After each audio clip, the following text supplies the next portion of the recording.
ভোটের মুখে এবার হুমায়ুন কবিরের দল আমজনতা উন্নয়ন পার্টির প্রার্থীর দলবদল। কংগ্রেসে যোগ দিলেন মানিকচক বিধানসভা কেন্দ্রের ওই দলের প্রার্থী তহিদুর রহমান।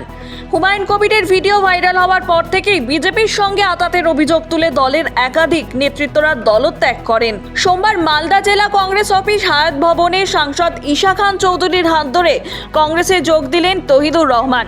3 দিন আগেই সাংবাদিক বৈঠক করে আমজনতা উন্নয়ন পার্টির ত্যাগ করার কথা জানিয়েছিলেন তিনি। শেষে এই দিন কংগ্রেসে যোগ দেন। সম্মানীয় হুমায়ুন কবির মহাশয়, তিনি যে আদর্শকে নিয়ে রাজনীতি করতে চাইছেন তার আদর্শের সঙ্গে আমার আদর্শের কোনো মিল নেই। আপনারা গততে দেখেছেন, বিগতে একটা ভিডিও লিকেজ হয়েছে, লিক আউট হয়েছে, যেখানে দেখা গেছে যে 1000 কোটি টাকার লেনদেন বিজেপির সঙ্গে, অর্থাৎ ভারতীয় জনতা পার্টির সঙ্গে।